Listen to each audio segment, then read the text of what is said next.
Post in the comments something that you're proud of yourself for the last week or month.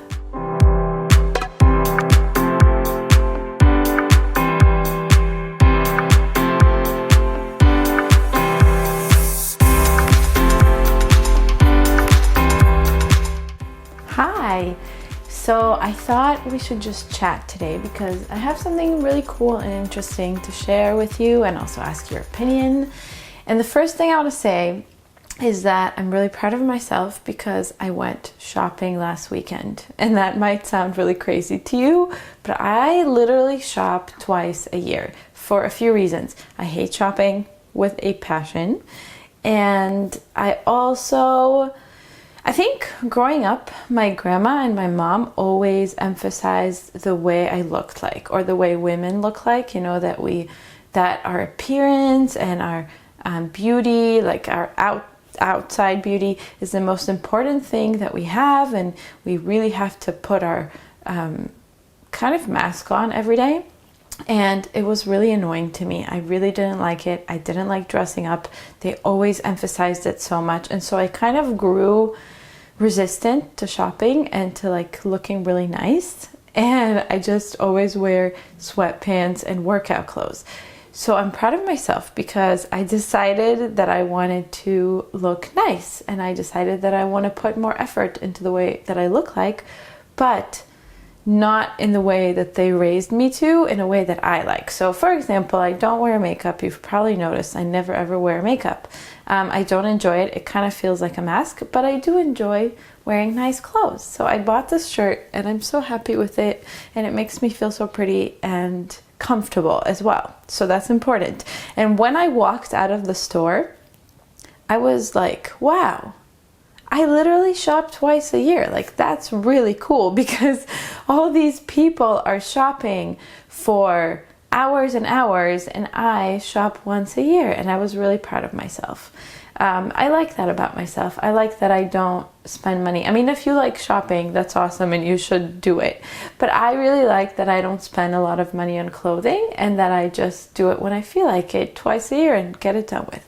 So anyways, that's my little thing that I'm proud of myself for this week. And I really believe that we should be our biggest cheerleaders, and we probably aren't. Most of us aren't. I know I'm not, and you probably aren't either. So post in the comments something that you're proud of yourself for the last week or month. I really want to know. I think it's really cool when we are excited about something that we do, and when we pat ourselves on the back because we deserve it. So that's one thing. The other thing I want to share with you is, I've talked about this a little bit before, but I've been taking nonviolent communication classes. And it's really interesting and also really annoying in another sense. And I'll tell you why. So basically, what nonviolent communication is, it's a form of communication that allows you to have really productive conversations, so that both parties in the conversation get something out of it and it furthers their relationship. So that is really cool, and that's why I wanted to do it, is to kind of learn this method and to use it in my personal life. And also, many of you may know that I am a facilitator in dialogue for Palestinian and Israeli teens, in of course, the context of the current conflict. And I thought this would be really a cool tool to use with them. And of course, in my life with Tomer and my parents and my grandparents, just friends, everybody. So I wanted to learn it. And this is, I guess, one part of it is the communication piece. And then the teacher, the particular approach that he had, is not exactly the classical NVC. It kind of combines Zen Buddhism. So it starts with looking deeply within yourself about conflicts that you have with other people. Like, what is triggering about it to you, and where, just dealing with yourself first and then dealing with the other people, which makes so much sense. But pretty much, I love my teacher, by the way. He's so cool and he's so sweet and really amazing. However, since the middle point of the class, and I've been to 2 sessions already with him, so this is the 2nd session, and since the middle point, I realized that he really de-emphasizes feelings. So the way that NVC classically works is that you first observe something and you convey to the other person your observation of whatever it is. And I'm totally like simplifying it. If you want to learn more about NVC, I'll link the book and you can get it and read about it. It's really interesting. So you observe something very non-judgmentally, without judgment, as if a camera is in the room and it's observing something, and you describe it. That's the first point. Then you talk about your feelings about it. Then you talk about your needs about it, or in general, and needs are very universalist kind of things, like security, empathy, safety, all that kind of stuff. And there's actually a list. It's very helpful. And then you make a request. That's the fourth thing. So that's kind of like how it works. And he really de-emphasized the feelings bit. And in the very last class, we kind of got into this conversation about it, because I honestly believe that feelings are the most important thing in the world. And he made me write on a piece of paper, "Feelings are not my God," which was kind of annoying, to be honest, because I disagree with it. I think feelings are really important. And then we sort of understood together that we were talking about different things. So when I say feelings, I'm not talking about anger, although that is a legitimate feeling. And I think that if you're angry at someone, even if you're trying to use NVC with them and have a productive conversation, you should still demonstrate your anger. I think that's very legitimate, because that's how you feel. But if you can first go and meditate and work through it before you talk to them, I think that's great. However, we can't always do that. And then if we pretend that we're not angry while we're working through the conversation, it feels really fake to me. So we kind of disagree on that, because he believes that you should never, ever be angry to another person. You should always first deal with it yourself. But the second, to me, like, feelings, the most important part is being sad in front of somebody. And I actually really struggle with that. I really do. The people who have seen me cry, it's probably like 5 people in the world who have seen me cry ever in my adult life. I'm not talking about when I was a baby. It's really hard for me to like cry in front of other people.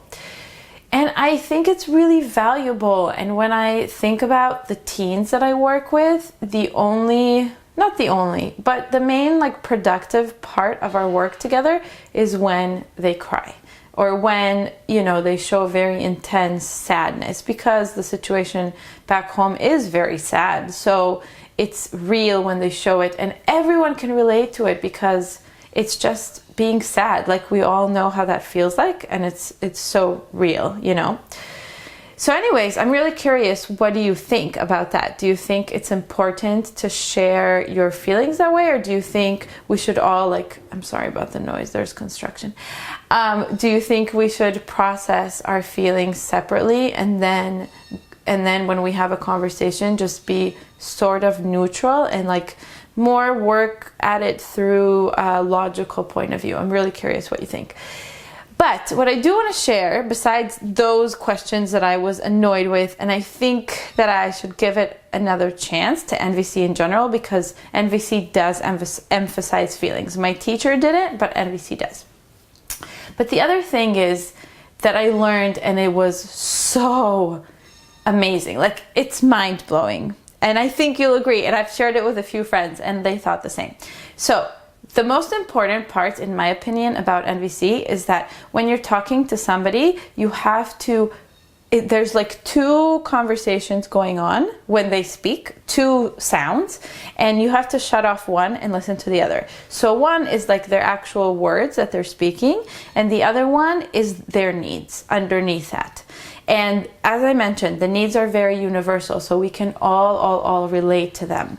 And you can't really argue with it, because you yourself have definitely had those needs that person has at one point or another. And this can mean sexual offenders, killers, anything. All the people that society kind of looks down upon, they all also have needs that we can relate to. That's what NVC says, and I agree wholeheartedly.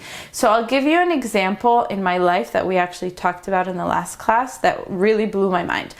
My grandma. she always looks down upon the fact that I don't have a degree in nutrition and I do what I do, because she's very old school and she believes that, you know, it doesn't matter what. She always just does. And so if we observe what she says to me, you know, in order to be a health coach, you need to know a lot. Okay. So of course I get very upset. And what we talked about is, okay, what is the need that she has when she says that? And one of them, and you're always kind of guessing until the other person says, yes, that is my need. So one of them, and I'm pretty sure this is one of them, and I'm going to experiment with this and use it next time I talk to her, is that she wants me to be financially secure and she's worried about me. Right? And she thinks that if I don't have a degree and I work in this field, I'm not going to make money. So it's like what I hear, and it's very triggering because I grew up with her and she always talked in this way, and it's very triggering to me and makes me very upset when she says that thing like, oh, you know, you need to know a lot, as if I don't know anything, and that triggers me. But her need for me to be financially secure, that she cares about me and she wants me to succeed in life and, you know, do everything I want to do and have all the money that I need to survive, is something I love and I value that she cares so much about, right? So when she speaks, I need to turn off just the words and just hear what's underneath them.